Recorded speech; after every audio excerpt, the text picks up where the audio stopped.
आखिरी ओवर हो और डीएसपी साहब बल्लेबाजी के लिए खड़े हों। यार भाई, एक टाइम लग रहा था इंडिया बहुत आराम से चेज कर जाएगी, लेकिन फिर लगा कि यार ये तो मुश्किल हो गया है, क्योंकि थोड़ा सा बीच में गड़बड़ा सा गया था मामला। जब गिल खेल रहा था, जब जस्सू खेल रहा था, तो लग रहा था ये तो यूं कर जाएंगे, हम लोग चेज कर जाएंगे, कोई दिक्कत वाली बात नहीं है, ठीक है। लेकिन भाई मोहम्मद सिराज ने आखिरी ओवर में देखो क्या किया है। आखिरी की 7-8 बॉल में बस दे छक्के पे छक्का, दे छक्के पे छक्का। एक्चुअली में लग रहा था कि विव सिराज होनी ही खेल रहे हैं भाई लोगों। और ये गौतम गंभीर को हंसाने के चक्कर में कभी गुरनूर भाई 200-250 के स्ट्राइक रेट से खेल रहा है, आज मोहम्मद सिराज देख लो क्या करके गया है। एक बस आकिब नबी रह गया बल्लेबाजी करने के लिए, जो इस लेवल पे नहीं खेला, बाकी किसी ने कोई कसर नहीं छोड़ी भाई लोगों। बहुत तुड़ाई करके गए हैं डीएसपी साहब। एक्सप्रेशन आप चेक कर सकते हो, कहाँ गए, ये गए भाई लोगों। देखिए, सिराज कभी फेल होता नहीं है, ये बात सच है। वो भी सामने अगर श्रीलंका हो तो बेस्ट निकल के आता है। वार्म अप गेम था भाई लोगों, उसमें जीतने के लिए इंडिया को तकरीबन चाहिए थे कोई मतलब यही चाहिए था, कोई अपना 207, 8, 10 रन कुछ ऐसे चाहिए थे, मतलब उस तरीके से। आखिरी ओवर में 16 रन चाहिए थे। तो मोहम्मद सिराज ने भाई लोगों, और 3 बॉल पहले जो है ना, मतलब 3 बॉल भी नहीं, सॉरी 45 ओवर, मतलब उस तरीके से 2-3 बॉल पहले ही जीते थे शायद, कुछ ऐसा था। मतलब 8 में 27 कुछ किया है मोहम्मद सिराज ने उस तरीके से। सीरियसली बताऊं तो आखिरी में लग रहा था शायद पिल जाएंगे। मेरा तो उस टाइम पे मैंने तो सीएसके गोटे नीचे ले रखी थी उस टाइम पे, मैं सही बताऊं तो सेम टाइम पे ही चल रहा था गेम प्ले। उधर मैंने बाद में ध्यान दिया कि मोहम्मद सिराज ने श्रीलंका गोटे नीचे ले रखी है। तो बहुत अच्छा खेले हैं भाई डीएसपी साहब, और जिस तरीके से फिनिशेस ओपन स्टाइल करके आए हैं, कमाल कर दिया, बहुत ही बढ़िया। इस पूरे वार्म अप गेम से कोई बता सकता है इंडिया ने क्या पाया और क्या खोया? मेरे हिसाब से इंडिया ने खोया कुछ नहीं है भाई, इंडिया ने पाया ही है। सबसे इंपॉर्टेंट और सबसे पॉजिटिव बात तो ये हुई है कि भाई शुभमन गिल ने बल्लेबाजी की है, और बहुत अच्छी बल्लेबाजी करके गया भाई लोगों। एक और पॉजिटिव रहा है भाई लोगों, करो कमेंट करो, स्पैम करो, कौन सा पॉजिटिव रहा है बताओ जरा एक बार। सबसे बड़ा पॉजिटिव ये रहा है कि मेरा जस्सू खाली और भूखा नहीं उठ के गया है इस बारी भंडारे से। देखो, श्रीलंका वालों ने भंडारा लगाया था, मेरा जस्सू अफगानिस्तान के खिलाफ भी भाई लोगों वहां पे भंडारा ही लगा हुआ था, वहां पे भी भूखा उठ के चला गया था। इतनी जाती हो रही थी मेरे जस्सू के साथ, अंदर जाता था भाई लोगों हलवा खत्म, बाहर आता था चप्पल चोरी, मतलब उस तरीके का हाल हो रखा था मेरे जस्सू के साथ। लोग अजीब अजीब हरकतें करते हैं, कह रहे हैं कि डिनर करने गया हुआ था इस वजह से फोकस हिल गया। अबे तुम नहीं खाते रोटी, डिनर ही करने गया था, वो अलग मैटर है यार, उसके अलग बात करा करो। यहाँ प्रोफेशनलिज्म की बात हो रही है। तो अच्छा खेला है भाई वो भी। एक बारी मैं जरा स्कोर कार्ड बताता रहूँ बार बार, नहीं तो मैं फिर दोबारा मेहनत करनी पड़ जाएगी, ठीक है। तो जस्सू करके गया भाई लोगों 61 रन सिर्फ 46 बॉल में। ये मेरे ख्याल से सबसे अच्छी चीज़ थी, क्योंकि थोड़ा सा कॉन्फिडेंस लेके जाएगा ना, मतलब मैच में 15 तारीख से मैच है, तो वो बहुत अच्छा है। गिल ने किया है 44 रन, ये भी बहुत अच्छी चीज़ हुई है। भाई ऋषभ पंत का क्या सीन है, फेल है या पास है, क्या लिखोगे तुम लोग अगर वार्म अप गेम की बात करोगे सिर्फ? देखो, मैं तो बस इतना कहना चाहता हूं, ऋषभ बाबू रन्स या फिर property, runs bro, property follows, property follows भाई, रनों से ही आएगा जो भी आएगा। देखो, रन है, काम अच्छा चल रहा है तो सब कुछ है भाई, खुद भी खरीद लेंगे, हो सकता कोई दे के भी चला जाए। लेकिन अगर रन नहीं है भाई, फिर कुछ नहीं है, फिर कुछ नहीं होने वाला। देखो, सारे तुड़ाई कर रहे थे, सारे के सारे, इवन मतलब 68 बॉल में 28 रन करके भाई मेरे हिसाब से तो इन्होंने कंफ्यूज कर दिया भाई लड़के को।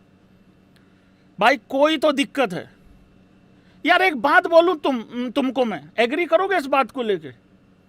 यार मेरा ऋषभ पंत ना वहां पे सख्ताई बरत के आ रहा है जहां पे हर कोई पिघल जाता है।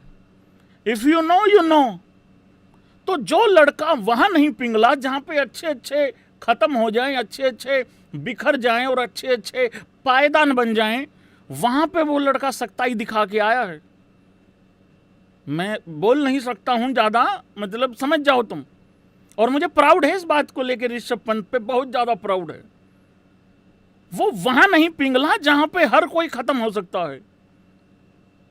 तो यहां किसने कंफ्यूज कर दिया उसको?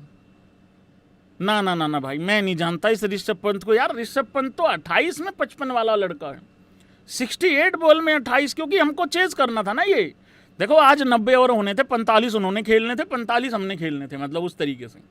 तो हम तो मैच ऑलमोस्ट हार ही गए थे। अगर मोहम्मद सिराज का 15 में 32 नहीं होता तो हम तो पिल ही गए थे भाई लोगों। तो ऋषभ पंत भाई लोगों थोड़ा सा यहाँ पे बहुत बड़े लेवल पे कंफ्यूज दिखाई दे रहा है। लेकिन कोई बात नहीं, मुख्यमंत्री जी से रिक्वेस्ट है कृपा करके वो ज़मीन जो है वो दे दो, भाई को रन बनाने हैं, कोई दिक्कत नहीं। लेकिन रन बहुत ज़रूरी है, प्रॉपर्टी फॉलोज, वो हो जाएगा, कोई दिक्कत वाली बात नहीं है। बाकियों का मैं इकट्ठे दिखा देता हूँ क्योंकि उन्होंने बाकी जो जो किया है। ध्रुव जुरेल का ठीक ठीक ही रहा है सिस्टम, 20 में 17, पहले पारी में भी फेल हो गया था। रविंद्र जडेजा बहुत सॉलिड रहा है सिस्टम पूरा का पूरा। पहली पारी में अच्छी पारी खेली है, दूसरी में भी ठीक है, 22 रन 32 बॉल, ठीक है। मानव 24 में 4, ये तो ब्लॉक ही करने आए थे क्या सारे के सारे। फिर उसके बाद गुन्नूर 5 में 2, चलो कोई नहीं बैठा सूद सा। सारंश सिर्फ तमाशा देख के गया है, सिराज ने जो खेला है, 7 में 2 और सिराज भाई लोगों 15 में 32, कमाल हो गया। दमाद धोनियों को बल्लेबाजी नहीं मिली है दूसरी पारी में। उसका कारण ये नहीं है कि दमाद जी गलत खेलते हैं, दमाद जी कह रहे यार ये जो छोटा सा काम है इसको करके आओ, मैं कप्तान हूँ, पहली पारी में भी मैंने कप्तानी करी है और मैं ही कप्तान था इसमें, तो जाओ चलो तितर हो जाओ और अपना जिसने भी अपनी जो भी प्रॉब्लम है जो भी दूर करनी है सारे तितर हो जाओ ज़्यादा, मतलब यहाँ नहीं बैठना किसी ने। तो गिल को भी भेज दिया था बल्लेबाजी करने, देवदत्त पडिक्कल को भी भाई लोग को बल्लेबाजी नहीं मिली है दूसरी पारी में क्योंकि पहली पारी में नॉट आउट था 142 रन पे। तो इस तरीके से चीज़ें चली भाई लोगों। आकिब नबी को भी बॉलिंग मिली है, सब लोग बात कर रहे थे ना कि नहीं मिली पहली पारी में, तो भाई आकिब नबी को भी बॉलिंग मिल गई है। दूसरी जो पारी है उसका भी मैं स्कोर कार्ड बता देता हूँ। मोहम्मद सिराज को 1 विकेट मिली है, फाइनली पूरे मैच में ही 1 विकेट मिली है। 8 run 8 over 3 maiden, 25 run 1 wicket. Krishna ji ने थोड़ा सा गेस्ट अपेयरेंस टाइप रखा है, मतलब उस तरीके से 8 में 35 1 विकेट। आकिब नबी को विकेट नहीं मिला भाई लोगों। अब 11 में होगा कि नहीं होगा, यस नो कर दो सारे भाई अपनी समझ और अपनी अपनी बुद्धि के द्वारा। गुरनूर 8 में 1 मेडिन 37 2 विकेट, गुरनूर विकेट तो निकाल लेता है। सारांश को विकेट नहीं मिल पा रहा है, 4 ओवर 2 मेडिन 16 रन, विकेट नहीं मिला। मानव 5 ओवर 26 रन, विकेट नहीं मिल पा रहा है। रविंद्र जडेजा विकेट निकाल ही लेता है, number 1 allrounder for a reason है भाई लोगों। 7 ओवर 33 रन और 2 विकेटें, मतलब उस तरीके से। तो ये कहानी रही है इस पूरे मैच में। तो जीत गई है इंडिया 6 विकेटों से। ये मैच अच्छा रहा है, बढ़िया रहा है सिस्टम सारा कुल मिला के अगर देखा जाए तो। सो बहुत अच्छी बात हुई है भाई लोगों, बहुत बढ़िया बात हुई। रिप्लेसमेंट आ गया भाई लोगों। आज अभी से ठीक 1 घंटा पहले बीसीसीआई ने ट्वीट करके जानकारी दी है एक्स पे। ठीक है, हाँ। तो साई सुदर्शन रूल्ड आउट, मुझे तो लग रहा है इन्होंने बताया भी अभी है कि रूल्ड आउट है, शायद उन्होंने पहले बताया भी नहीं था कि रूल्ड आउट है। हाँ नहीं बता दिया था, शायद नहीं बताया था। इनका है थोड़ा सा सिस्टम ऐसा, सारी दुनिया को पता लग जाता फिर इनको पता लगता है, पर चलो वो मैटर नहीं करता। लेकिन सरफराज को अगर रिप्लेसमेंट दिया है तो बताना तो पड़ेगा ना कि कौन रूल्ड आउट हुआ था। तुमने तो यार हर चीज़ में गलतियां निकालनी है बीसीसीआई की, कुछ भी। साई सुदर्शन भाई लोगों को रूल्ड आउट हो गया था इस टेस्ट सीरीज से, तो सरफराज को जो है भाई लोगों मौका मिला है यहाँ पे। तो सरफराज का रिप्लेसमेंट के तौर पे नाम आ गया भाई लोगों, ठीक है। आज बहुत बड़े लोगों की मीटिंग हुई है, बहुत बड़े लोग आए थे और संबोधित करके गए हैं भाई लोगों। बड़े साहब आए थे, सारे बड़े साहब लोग आए थे। जिन बड़े साहब लोगों की आप लोग भाई लोगों वेट कर रहे थे, इंतज़ार कर रहे थे, क्योंकि आजकल चर्चा में सिर्फ एक ही है भाई लोगों, एक ही मुद्दा है चर्चा में, injuries centre of excellence, Saikia साहब, बीसीसीआई, वीवीएस लक्ष्मण, मतलब ये सारी चीज़ें ही आजकल जो है ना वो मतलब चर्चा में है भाई लोगों। इससे पहले कि यहाँ क्या हुआ वो बताऊँ मैं, वो लिस्ट में आप लोगों को दिखा देता हूँ। जो 13-14 प्लेयर जो भी हैं, और उसमें एक के बाद एक भाई लोगों मतलब बढ़ता जा रहा है वो आंकड़ा। ये वो सारे प्लेयर हैं जो इंजर्ड हुए हैं, और इनको ये इंजरीज भी लिखी हुई हैं कि क्या क्या इंजरी है क्या क्या नहीं है, मतलब उस तरीके से। तो आज VVS लक्ष्मण थे और बाकी सारे भी थे भाई, बड़े साहब लोग थे सारे के सारे वहाँ पे। तो उन्होंने क्या कहा है वो बता देता हूँ एक बारी। मैंने हिंदी रूपांतरण भी कर लिया है सारी चीज़ों का, वो बता देता हूँ मैं आप लोगों को, ठीक है। विराट कोहली की फिटनेस का एक एग्जाम्पल भी दिया है वहाँ पे, ठीक है। बुमराह को लेके भी बात हुई है, ठीक है। ये सारी मैंने यहाँ पे रखा हुआ है सारा, मैं आपको एक एक करके पढ़ के बता दूंगा ये सारी चीज़ें जो भी हैं, ठीक है। तो सबसे पहले मैं बताता हूँ कि साकिया साहब और VVS लक्ष्मण ने क्या क्या कहा है, वो मैं एक एक चीज़ लेके आ रहा हूँ भाई लोगों यहाँ पे, ठीक है। इसको ऐसे कर लेते हैं, ऐसे कर लेते हैं, सारी पोस्ट यहीं पे पढ़ के दिखा देता हूँ आपको, इजी हो जाएगा थोड़ा सा उस तरीके से। देखो VVS लक्ष्मण ने कहा, सबसे पहले तो ये तो साकिया साहब का बयान है। उन्होंने कहा कि नितिन पटेल के जाने के बाद किसी को मतलब उनकी जगह ना ले नहीं पा रहा है कोई बेसिकली। नितिन पटेल सबको याद होगा भाई लोगों, बहुत अच्छा कार्य किया है उन्होंने भारतीय टीम के साथ, मतलब उस हिसाब से जुड़ के। उन्होंने कहा कि नितिन पटेल के जाने के बाद किसी को मतलब उनकी जगह ना ले नहीं पा रहा है कोई बेसिकली। नितिन पटेल सबको याद होगा भाई लोगों, बहुत अच्छा कार्य किया है उन्होंने भारतीय टीम के साथ, मतलब उस हिसाब से जुड़ के। लाइक सब्सक्राइब कर दो भाई, मैं जान दे दूँ, नहीं तो बता रहा हूँ। सब कुछ तय हो चुका था, लेकिन एंड्रयू ने पारिवारिक कारणों का हवाला देते हुए पीछे हटने का फैसला लिया।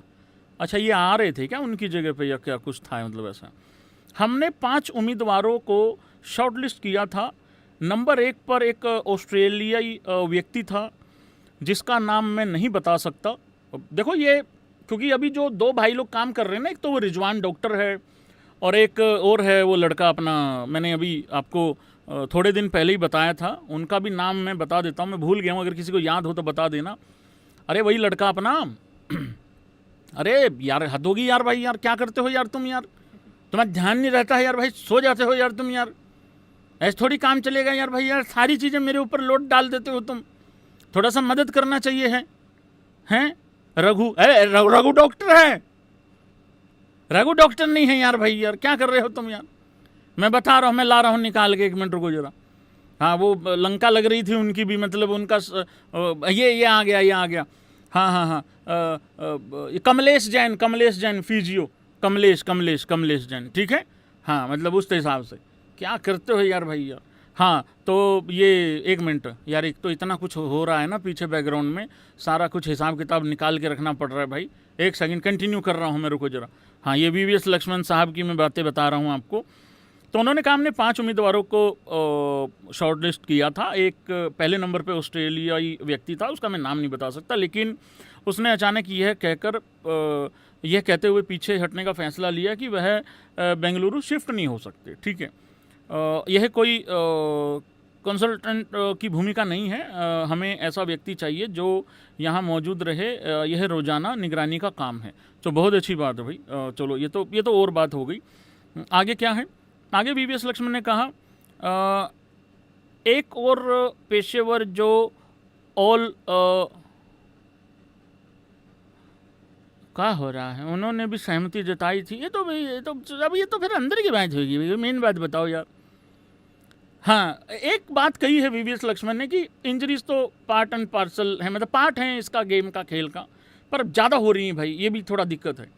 साकिया साहब ने कहा है हम अपनी चयन बैठक टीम के रवाना होने से कम 3-4 हफ्ते पहले कर लेते हैं, बैठक उसका चयन कर लेते हैं टीम का, ठीक है। इसलिए 3-4 हफ्ते होते हैं, तो 3-4 हफ्ते पहले हमें खिलाड़ी की सही स्थिति की पूरी जानकारी नहीं होती है, इसलिए उसको सब्जेक्ट टू फिटनेस भी कर दिया जाता है, ठीक है। इसी वजह से वो फिटनेस के अधीन कर दिया जाता है, ठीक है। तो उसका पूरा वो रिहैब चल रहा होता है, सारी चीज़ें चल रही होती हैं। इसलिए अगर वह 21 या 28 दिनों की उस टाइम पीरियड के भीतर फिट हो जाता है तो टीम को ज्वाइन कर लेता है, या मतलब 21-28 के मतलब उस तरीके से मतलब उस टाइम पीरियड के बीच में कर लेता है। नहीं करता तो फिर उसको कह देते हैं भाई चलो हो गया आपका, निपट गया है, आप रोल्ड आउट हो गए हो। आगे साहब ने कहा है हम किसी खिलाड़ी को सीधे तौर पर सिर्फ इसलिए रिजेक्ट नहीं करते क्योंकि उस समय वह पूरी तरह फिट नहीं है। जब तक यात्रा करने या मैच खेलने का समय आएगा, मतलब आखिरी मोमेंट तक इंतजार किया जाता है, जैसे साई के केस में किया गया था, ठीक है। इसलिए उसको खिलाड़ी को वो मौका देते हैं, मतलब उस तरीके से। और कोई भी इस टाइमलाइन की भविष्यवाणी नहीं कर सकता। एग्जैक्टली, ये तो बिल्कुल बात ठीक है सर आपकी। जैसा कि वीवीएस लक्ष्मण ने कहा कि हम एक इंसानी शरीर है, मशीन नहीं है। वर्कलोड वगैरह की बात हो रही थी वहाँ पे, इसलिए किसी खिलाड़ी को ठीक होने में 14 दिन लग सकते हैं या 28 दिन भी लग सकते हैं। तो ये हुई है चर्चा यहाँ पे। और आगे एक बात बोली है वीवीएस लक्ष्मण ने, किसके बारे में? विराट कोहली के बारे में बोली है। ये अंग्रेजी में आप मेरे बैकग्राउंड में भी देख सकते हैं। मुझे लगता है कि इसमें कोई भी डाउट नहीं है कि विराट कोहली एक शानदार, मतलब उन्होंने अपनी फिटनेस को रखा है और बहुत प्रोफेशनल है। और ये सारी चीज़ें वह अपने लिए जो उन्होंने अपने जो पैरामीटर्स जो सेट किए हैं, मतलब उस तरीके से भाई जो सेट किए हैं, उन्हें पूरा करने के लिए हर बार पूरी मेहनत करते हैं वो, चाहे वो किसी भी टीम के लिए खेल रहे हों, ठीक है ना। मतलब आईपीएल भी हो गया, वैसे भी हो गया पूरा, मतलब। और विराट कोहली का हमने कल भी एग्जाम्पल दिया था, आसान नहीं है भाई। और मैं एक चीज़ और बताऊंगा, कल वाली बात रिपीट करूंगा, एग्री करना या डिसएग्री भी कर सकते हो तुम उस चीज़ को लेके। और यही वजह है कि वो एक महान प्लेयर हैं। और वो सीओई में बहुत सारे प्लेयर जो हैं वो मतलब उसको रोल मॉडल भी मानते हैं, और वो बाकी प्लेयर भी, यंगस्टर जो हैं वो रोल मॉडल मानते हैं उस तरीके से। प्रॉब्लम तो यही है, इसीलिए विराट कोहली को मैंने यहाँ पे रखा था लास्ट में। सच्ची सच्ची बताना, तुम्हें ऐसा नहीं लगता कि सारे प्लेयर विराट कोहली के जो फिटनेस के स्टैंडर्ड हैं, चाहे उनकी रिक्वायरमेंट है चाहे नहीं है, पर उनको विराट कोहली जितना वेट उठाना है, विराट कोहली जैसी उनको हार्ड ट्रेनिंग करनी है, और इसी वजह से ये इंजरीज ज़्यादा हो रही हैं भाई। देखो, पहले के टाइम में प्लेयर गिरता था, डाइव लगाता था, यूं यूं करके हाथ झाड़ के उठ जाता था, अब साथ के साथ फिजियो आता है भाग के। हमने तो नहीं देखा सचिन पाजी को, सौरव गांगुली को, वीवीएस लक्ष्मण को, राहुल द्रविड़, करियर देखो इनके जा जाके, ठीक है। या बॉलर्स को देख लो, वीवीएस लक्ष्मण को देख लो, ठीक है। मतलब पूरा पूरा दिन तो जिम में नहीं देखा है भाई। अब आजकल के प्लेयर सारा दिन जिम में भी रहते हैं और इंजरी भी सबसे ज़्यादा रहती है, तो वो वाला सीन चल रहा है। अच्छा, एक और सोल्यूशन है इसका, 10 दिन बाद आईपीएल रख दो, फिर देखते हैं कितने इंजर्ड रहते हैं और कितने फिट होते हैं।